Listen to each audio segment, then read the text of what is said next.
जय गुरु जी। शुक्राना गुरु जी। गुरु जी की सारी संगत जी को भी जय गुरु जी। ओम नमः शिवाय। शिव जी सदा सहाय। ओम नमः शिवाय। गुरु जी सदा सहाय।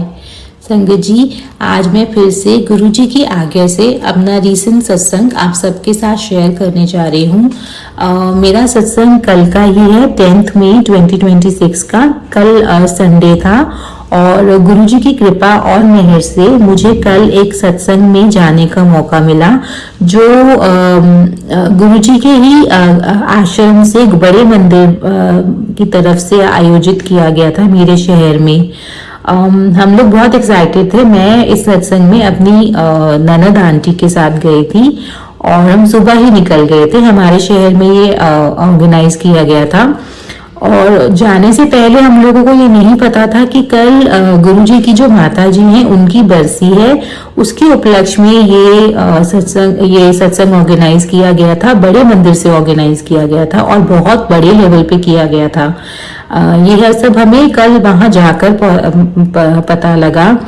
और जैसे सब संगत जी को फील होता होगा, आई थिंक जो भी गुरु जी के सत्संग में जाते हैं तो एक अलग सी फीलिंग होती है। एक फीलिंग ऑफ कंप्लीटनेस जो होती है वो होती है। एक फीलिंग ऑफ डिवाइन कनेक्शन आप जो फील करते हो सत्संग में जाके गुरु जी के साथ, हम लोगों को भी वो ही फील हुआ। सबसे पहले तो गुरु जी की मेहर शुरू से ही शुरू हो गई थी। जिस कैब में हम लोगों ने सत्संग के वेन्यू तक जाना था, उसमें घुसते ही हमें ये पता लगा कि बैठते ही पता सामने गुरु जी का स्वरूप दिखा और खाटू श्याम बाबा जी का स्वरूप लगा हुआ था। गुरु जी का स्वरूप पीले चोले में था और हमने घुसते ही मेरी ननद ने ये बोला कि गुरुजी तो हमें खुद लेने आए हैं, बेशक इन ड्राइवर अंकल के माध्यम से, लेकिन जिस गाड़ी में वो लेने आए हैं उसमें वो खुद विराजमान है स्वरूप में। तो हमारा दिन तो वहीं सुबह से ही, जब हमने कैब में बैठे थे कि कैब में बैठने से शुरू किया था दिन को, तो तभी से हमें वो डिवाइन कनेक्शन फील हो रहा था। गुरुजी की मेहर फील हो रही थी और अच्छा लग रहा था। मेरी ननद ने मुझे ये बताया कि जैसे वो गाड़ी में बैठी तो उन्होंने गुरुजी का स्वरूप देखा तो उन्हें ऐसा लगा, गुरुजी उन्हें ये कह रहे हैं कि देख मैं तुझे लेने आ गया हूँ, अब चलते हैं। उन्हें कुछ ऐसा लगा। हालांकि मुझे बहुत 10 मिनट के बाद मुझे पता लगा कि गुरुजी का स्वरूप उस गाड़ी में है, पीले चोले में है। तो एक बहुत अच्छी फीलिंग आती है आपको गुरुजी के स्वरूप को देख के कि चलो वो हमारे साथ है। हर पल जब वो हमारे साथ रहते हैं वो सच होता है, वो हमें सत्संग तक भी लेके जाएंगे। तो हम वहाँ बहुत अच्छे से पहुंच गए। हम वहाँ पे लाइन में लगे थे। एक चीज जो मैं पॉइंट आउट करना चाहूंगी, जब भी हम किसी सत्संग में जाते हैं, वहाँ जितनी भी संगत जी आती हैं और जो लोग ऐसे भी आते हैं जो गुरु जी की संगत नहीं है वो भी फिर भी वो आते हैं, तो कहीं ना कहीं वो ऐसा अपने बिहेवियरिज्म में और अपने इंटरैक्शन करने के तरीके से अपनी पूरी ओवरऑल पर्सनालिटी जो है लोगों के सामने दर्शा देते हैं कि वो किस तरह के इंसान हैं, किस तरह के अंकल आंटी जी हैं। वहाँ पे जितने भी सेवादार जी थे, हमें पता नहीं था कि वो बड़े मंदिर से ही आए थे और वो और भी सेवादार जी थे जो और जगह से आए थे। तो हमें वहीं जाके पता लगा था। लेकिन जितने भी सेवादार जी थे वो बहुत पोलाइटली, जैसे बड़े मंदिर में कहते हैं, बहुत तमीज से, बहुत पोलाइटली सबको यही कह रहे थे कि आप आराम से बैठ जाइए, जैसे ही सत्संग शुरू होगा हम आपको सत्संग हॉल में एंट्री दे देंगे, प्लीज हमारे साथ कोऑपरेट कीजिए। पर सारे तो नहीं कहूंगी, पर कुछ संगत जी ऐसे थे जो बिल्कुल कोऑपरेट नहीं कर रहे थे। वो बहुत मिसबिहेव कर रहे थे सेवादार जी के साथ। और आई एम वेरी श्योर कि जो यहाँ पे उनके साथ इतना मिसबिहेव कर रहे हैं तो वो बड़े मंदिर में भी जाते होंगे तो वहां भी सेवादार जी इसके साथ ऐसा ही करते होंगे, मिसबिहेव करते होंगे, जो नहीं करना चाहिए। आप गुरु जी के सत्संग में आए हो तो आप कोई पार्टी में नहीं आए हो, आप कोई फैशन शो में नहीं आए हो, आप कोई ऐसे सोशल गैदरिंग में नहीं आए हो जो जो नॉर्मली होती है। ये एक सत्संग है, बहुत ही बड़ा अवसर है और बहुत ही ये जो अवसर किसी को अटेंड करने का मौका मिलता है तो सोचिए वो उन्हें सब भगवान के, सृष्टि के सब भगवानों के दर्शन मिल जाते हैं गुरु जी के रूप में। लेकिन फिर भी कल मैं यही पॉइंट आउट करना चाहती हूँ और मेरे पॉइंट आउट करने का बस मकसद यही है कि मैं आप सब संगत जी जो मुझे सुन रहे हैं या फिर आप सुन रहे हैं और फिर आप आगे भी इस मैसेज को फॉलो कर स्प्रेड कर सकते हैं कि जब आप किसी सत्संग में आते हैं तो प्लीज आप वहाँ पे जो भी ऑर्गेनाइज कर रहे हैं, सेवादार जी हैं और कोई होस्ट है वहाँ पे, तो प्लीज उनसे मिसबिहेव मत कीजिए। इतने बड़े लेवल पर जब कोई सत्संग ऑर्गेनाइज किया जाता है तो उसमें बहुत मेहनत लगती है। आपने कुछ नहीं किया, आप तो बस आए और आप वहाँ पे सत्संग अटेंड करके चले जाते हैं, लेकिन शुरू से लेकर अंत तक सत्संग को जब पूरा समापन तक उनकी बहुत बड़ी ड्यूटी होती है। हर चीज को बहुत बारीकी से देखना होता है। आप कुछ और नहीं कर सकते तो एटलीस्ट उनके साथ थोड़ा कोऑपरेट कर सकते हैं, थोड़ा पोलाइटली बोल सकते हैं। एक दो इंस्टेंसेस मैंने देखे जहां पर आंटी जी आंटी जी सेवादार जी के साथ बहुत मिसबिहेव कर रही थी। अगर वो उन्हें कुछ बोलते थे तो वो ये एक आंटी ऐसे बोल रही थी कि आप हमें बहुत इरिटेट कर रहे हैं, कभी यहाँ जाने के लिए बोल रहे हैं, कभी वो करने के लिए बोल रहे हैं, मुझे इरिटेशन हो रही है। अब अगर आप, एक तो ह्यूमन नेचर है, सेवादार जी भी अल्टीमेटली एक इंसान ही है, अगर वो आपको कुछ कह रहे हैं तो आप उन्हें पोलाइटली बोल सकते हैं। और अगर जब आप रूडली बोलते हैं तो आउट ऑफ रिएक्शन, हम कह दीजिए एक्शन का रिएक्शन, कभी कभार वो थोड़ा सा रूड हो जाते हैं और वो जरूरी भी होता है, सख्ती दिखानी जरूरी है। क्योंकि कुछ लोगों को जैसे कहते हैं प्यार की भाषा समझ नहीं आती, उन्हें सख्ती ही समझ में आती है, तो वो समझाना पड़ता है। लेकिन आप सामने वाले को अपना सर्वेंट नहीं मान सकते। आई एम सॉरी मैं ये वर्ड यूज कर रही हूँ सर्वेंट, मुझे और कुछ समझ में नहीं आया, मेरे मुंह से यही निकल गया। लेकिन मेरा बेसिक पर्पस यही है बताने का कि प्लीज आप सेवादार जी के साथ कोऑपरेट कीजिए। आप किसी सत्संग में जाते हैं, बड़े मंदिर जाते हैं, कहीं भी जाते हैं, एम्पायर स्टेट भी जाते हैं, तो प्लीज आप सेवादार जी के साथ कोऑपरेट कीजिए। वो बहुत मेहनत करते हैं और अल्टीमेटली गुरुजी सब देख रहे हैं। और जैसे ही वहां पे हम लाइन लगा के हमें अंदर एंट्री मिल रही थी, जोड़े हम लोग सबमिट कर रहे थे, तो वहां भी हमें शुरू लाइन में लगते ही हमें जल प्रसाद दिया जा रहा था, जो सेवादार जी बहुत प्यार से बांट रहे थे। कोई ऐसी रिस्ट्रिक्शन नहीं थी, आप जितनी बॉटल्स जल प्रसाद की लेना चाहते हैं आप ले सकते थे। पर एक ये भी होता है कि जब आप जल प्रसाद पी चुके हैं तो आप उस बोतल को अपने हाथ में ही रखिए। सेवादार जी खुद आएंगे और वो एक बड़ा सा पैकेट लेके आते हैं, उसमें बोतल को रखिए ताकि आप गंदगी ना फैलाएं। पर इस सब के बावजूद भी इतनी फैसिलिटीज आपको मिल रही हैं, इतनी इजीली मिल रही हैं, सेवादार जी इतने कोऑपरेट कर रहे हैं, फिर भी वहां पे कुछ संगत ऐसे थे जो जल प्रसाद को पी के वहीं पे बॉटल फेंक रहे थे और एक की देखा देखी और लोग भी उनको देखा देखी वहीं पे फेंक रहे थे, जो कि बहुत गलत जेस्चर है, बहुत ही गलत आदत है। जब सत्संग समाप्त हो जाएगा, उसका पूरा समापन हो जाएगा और वहां पे अगर जिन लोगों को पता लगेगा कि यहाँ पे गुरुजी का सत्संग हुआ और जो संगत आई वो इतना गंद फैला के गई, तो आप सोचिए आपकी कितनी बेइज्जती होगी एज अ गुरुजी की संगत, और गुरुजी की कितनी बेइज्जती होगी कि ये कैसे गुरुजी हैं जो अपनी संगत को ये भी नहीं सिखा सके कि आप सफाई रखिए, आप सफाई रखिए, सबसे प्यार से बोलिए। मुझे तो यही फील हुआ। अगर मैं कुछ गलत बोल रही हूँ संजय जी तो प्लीज मुझे क्षमा कर दीजिएगा। मेरे मन में किसी को हर्ट करने की नहीं है, किसी पर्टिकुलर इंसान को डाउन करने की नहीं है या ह्यूमिलिएट करने की नहीं है, बट मैंने कल ये बात नोटिस करी तो इसीलिए मैं आप सबके साथ शेयर कर रही हूँ।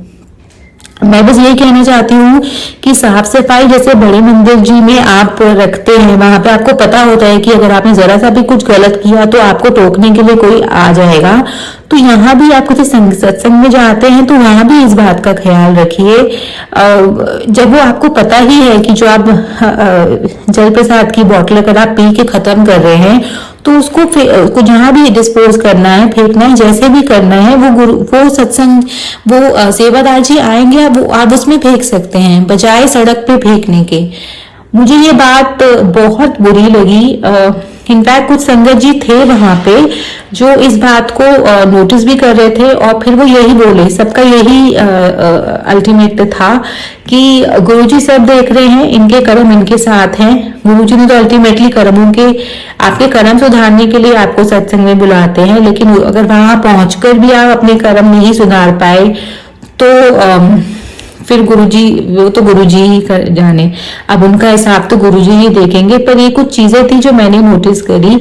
Apart from these negative things, जो पॉजिटिव एस्पेक्ट इस सत्संग का था वो बहुत अच्छा था। वहां पे जितने भी शब्द चलाए गए, शब्द गाए गए, शब्द और भजन गाए गए, इतने अच्छे, इतने डिवाइन थे, किसी और दुनिया में ले गए। मुझे ऐसा फील हुआ कि मैं किसी और दुनिया में ही हूँ।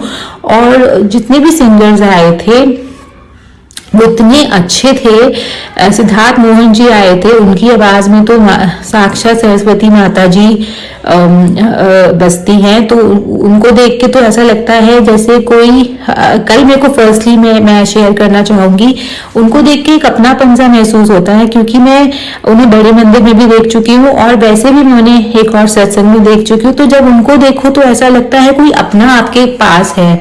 मुझे ऐसी फीलिंग, मुझे नहीं पता, बट उनको देख के बहुत अपनापन सा महसूस होता है। और उनको देख के मेरी हल्की सी आंखें नम हो गई कि अरे ये तो आप यहाँ भी हैं। तो कोई अपना आपको दिखता है तो ऐसा लगता है, तो हल्की सी आंखें नम हो गई थी। पता नहीं मुझे ये फीलिंग के बारे में क्या है संगत जी, ये तो गुरुजी ही जाने। और उनके अलावा और सिंगर्स भी थे जो वहां पे शब्द और भजन गा रहे थे। मुझे उनके नाम नहीं पता है, हालांकि मेरी ननद जी ने मुझे बताया कि वो किसी निखिल बेरी अंकल जी की टीम से थे। तो जो अंकल जी आंटी जी थे और उनके साथ जो इंस्ट्रूमेंट बजाने के लिए अंकल जी थे, वो तीनों की जो कोऑर्डिनेशन थी वो इतनी अच्छी थी। वो इतने अच्छे तरीके से भजन गा रहे थे, इतनी वाइब्रेशन अंदर से फील हो रही थी आंटी जी की आवाज में, अंकल जी की आवाज में। और जो अंकल जी इंस्ट्रूमेंट बजा रहे थे, उनकी आवाज में एक अलग ही सुकून था, अलग ही। कल सत्संग में जितना भी वक्त लगा वो बहुत अच्छा गया, बहुत सुकून मिला, गुरुजी के दर्शन करने को मिले। और कोइंसिडेंटली मैं जो सूट पहन के गई थी, मैं पीले रंग का सूट पहन के गई थी अंकल जी, गुरुजी मुझे सत्संग जी, और मुझे नहीं पता था कि गुरुजी का चोला कल पीले रंग का ही होगा। बहुत ही सुंदर सिंहासन था, गद्दी थी जहाँ पे गुरुजी को पीले चोले में विराजमान किया गया था। जो चोला उनका ये गद्दी पे सजाया गया था वो बहुत ही सुंदर था, वो पीले रंग का था। मुझे ये बात बाद में मेरी ननद जी ने रियलाइज कराई कि आज तो मेरा चोला गुरुजी से मैचिंग है। और अगर आपको पता हो, मैंने पुराने एक सत्संग में ये बात बोली थी कि गुरुजी कभी भी मेरे कपड़े आपके चोले के साथ मैच नहीं होते। ऐसा क्यों होता है? मेरी ननद जी का भी हुआ है, मैंने किसी और सत्संग में सुना था। तो उसमें भी एक आंटी जी का जो कपड़ों का रंग था वो आपके चोले से मैचिंग था। तो कहीं ना कहीं गुरुजी ने मेरी बात सुन ली थी उस टाइम, उस वाले सत्संग में जो मैंने पीछे शेयर किया था, और उसका फल उन्होंने मुझे आज दिया। जैसा कि मैं हर बार कहती हूँ कि सही समय पर सही चीजें होती हैं, तो कल सही समय मेरा कल ही था जब मेरे कपड़ों का कलर गुरुजी से मैच होना था। और मुझे वो इतनी अच्छी फीलिंग दे रहा था कि मेरे पिता ने मुझे अपने रंग में रंग दिया। रंग तो अपने रंग में तो वो सभी को रंगते हैं, ऐसा नहीं कि खाली मुझे रंग दिया। पर मुझे बहुत अच्छा लगा कि मैं किसी चीज में तो उनसे मैच हो पाई। तो ये सब बहुत अच्छी फीलिंग आ रही थी। इसी के साथ मैं एक और चीज पॉइंट आउट करना चाहती हूँ संगत जी। मैं थोड़ा हैवी मेरी बॉडी है, तो मैं ज्यादा देर चौकड़ी मारकर या पैर क्रॉस करके जिसे बोलते हैं जमीन पर नहीं बैठ पाती हूँ। लेकिन कल अराउंड 3.5 या 4 घंटे का सत्संग था, जो पूरा सत्संग था, काफी लंबा सत्संग था कल। लेकिन हालांकि मुझे दिक्कत हो रही थी और मैंने यही सोचा था कि अगर ज्यादा देर मुझसे नहीं बैठा जाएगा तो मैं किसी ऊंची जगह पर जाके बैठने की कोशिश करूंगी, मैं सेवादारी से रिक्वेस्ट कर लूंगी। पर पता नहीं संगत जी कैसे मैं इतनी देर तक बैठ पाई। मैं पैर बदलती रही, हालांकि अपने पैरों को अलग अलग तरीके से पोजीशन करती रही ताकि मुझे ज़्यादा प्रॉब्लम ना हो, लेकिन गुरुजी की ही कृपा थी कि मैं इतनी देर तक बैठ पाई। इतने बुजुर्ग अंकल आंटी जी थे, जब वो बैठ सकते थे मुझे लगा तो मैं क्यों नहीं बैठ सकती। हालांकि मेरी कुछ दिनों से गुरुजी के साथ थोड़ी सी लड़ाई चल रही थी, खट्टी मीठी, वो एक अलग चीज है। तो मैं कल यही सोच रही थी कि मैं इनसे लड़ाई भी करती हूँ, लेकिन फिर भी गुरुजी ने मुझे अपने सत्संग में बुलाया, इतने बड़े सत्संग में बुलाया, और फिर अपना, और मेरे मन में ये बात डाली कि मुझे पीले रंग के सूट पहनना चाहिए। हालांकि मैं कुछ और रंग का पहनने वाली थी, पर अचानक से सुबह मेरा मन यही हुआ। रात को मैंने सोच रहा था कि अगर वो नहीं पहनूंगी तो वो पहन लूंगी, ऐसे करके, और फिर अचानक से मैंने फिर पीला रंग का ही डिसाइड किया और मैं उसी को पहन के आई, क्योंकि गुरुजी चाहते थे कि मेरा और गुरुजी का जो कपड़ों का रंग है, गुरुजी के चोले के साथ मेरे कपड़ों का रंग मैच हुए। उसके लिए बहुत बहुत बहुत शुक्राना गुरुजी, हर चीज का शुक्राना, कल सत्संग में लाने का शुक्राना, इतने अच्छे अच्छे सेवादार जी, इतनी अच्छी संगत जी से मिलने का शुक्राना, हर पल हर चीज का शुक्राना। मैं कोई पर्टिकुलर छोटी चीज के लिए, अपनी जिंदगी के छोटे एस्पेक्ट के, पर्टिकुलर एस्पेक्ट के लिए आपको शुक्राना नहीं करना चाहती, हर चीज के लिए शुक्राना करना चाहती हूँ। हर छोटी से छोटी सांस के लिए जो मैं ले रही हूँ उसके लिए शुक्राना। बस यही मेरा सत्संग था जो मैं शेयर करना चाहती थी। कल सत्संग से आने के बाद भी हालांकि थोड़ी थकावट जरूर हो रही थी, क्योंकि हमें ट्रैफिक से आना पड़ा, लेकिन हम बहुत कन्वीनियंटली घर वापस आ गए थे, और एक अच्छी सी फीलिंग आ रही थी। ऐसा लग रहा था कि मैं अपनी पर्सनल बात करूं तो मुझे ऐसा लगा कि जाने से पहले मेरे मन में बहुत गलत विचार थे, और अशुद्धिकरण था, मेरे अशुद्ध चीजें, मेरा शरीर बहुत अशुद्ध था, और वहां से आके सत्संग में अटेंड करने के बाद मेरे विचार शुद्ध हुए, मेरे पूरा ऑरा का शुद्धिकरण हुआ, मुझे ऐसा लगा।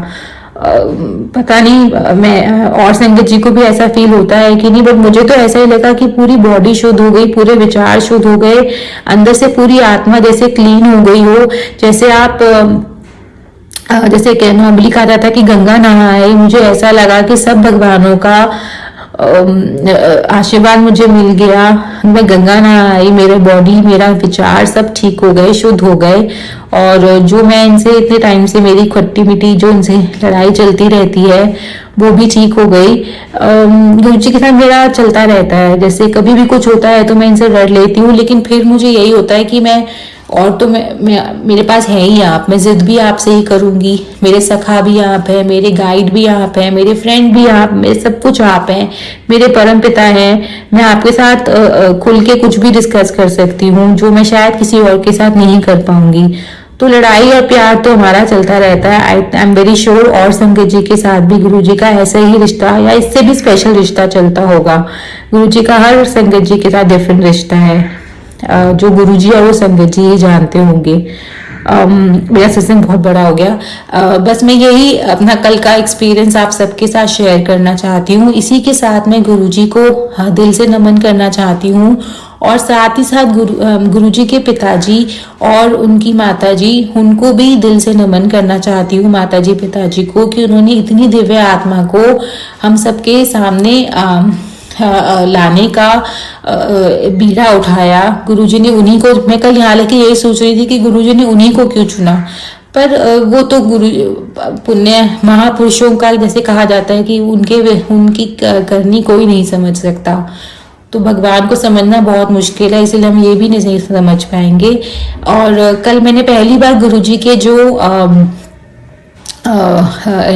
उनके नेफ्यू हैं, उनके भतीजे जी जिन्हें कहा जाता है, गौरव अंकल जी को भी पहली बार देखा, और वो भी बहुत अच्छे हैं, गुरुजी की तरह ही उनके अंदर गुरुजी की ही झलक है।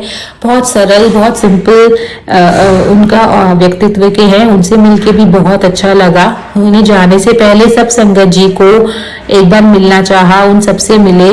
जो मुझे सबसे ज्यादा अच्छी चीज लगी कि बहुत सिंपल तरीके से वो आए और सबसे मिले, सबके साथ फोटोज खिंचवाई। सिद्धार्थ अंकल जी ने सबके साथ फोटोज खिंचवाई, कोई नखरा कुछ भी कहीं किसी के अंदर नहीं था, सब बहुत सिंपल तरीके से हो गया। तो बस मुझे जल्दी से बड़ी मंदिर भी बुला लीजिएगा। मैं गुरुजी से प्रार्थना करना चाहती हूँ, और ऐसे और सत्संग में जो हमें बुलाते रहिएगा, ताकि जो ऑरा मेरा गंदा हो जाता है, जो विचार कई बार अशुद्ध हो जाते हैं, वो वापस शुद्ध हो सकें और मैं आपसे मिल सकूं। बस यहीं पर मैं अपने सत्संग को कंप्लीट करती हूँ, और क्षमा मांगती हूँ सब संगत जी से और अंकल जी से भी कि पहले तो मेरा सत्संग बहुत लंबा हो गया, बट वो ये विचार शेयर करते मुझे टाइम का पता ही नहीं लगा। और दूसरा, मेरे इस पूरे सत्संग को बोलने में मुझसे कहीं भी कोई भी भूल हो गई हो तो प्लीज मैं हाथ जोड़ के क्षमा मांगना चाहती हूँ गुरुजी से, संगत जी से, जो ये सत्संग शेयर करते हैं, अंकल जी से भी। और कहीं भी कुछ गलत बोल दिया हो तो तुझ प्राणी समझ के मुझे इग्नोर कर दीजिएगा। बस मैं वही बोली जो मुझे मन में आया, और गुरुजी के स्वरूप जी के आगे ही बैठकर बोल रही हूँ। बस मैं गुरुजी के मंत्र जाप के साथ इस सत्संग को यहीं कंप्लीट कर रही हूँ। ओम नमः शिवाय, शिवजी सदा सहाय। ओम नमः शिवाय, गुरुजी सदा सहाय। जय गुरुजी, शुक्राना गुरुजी।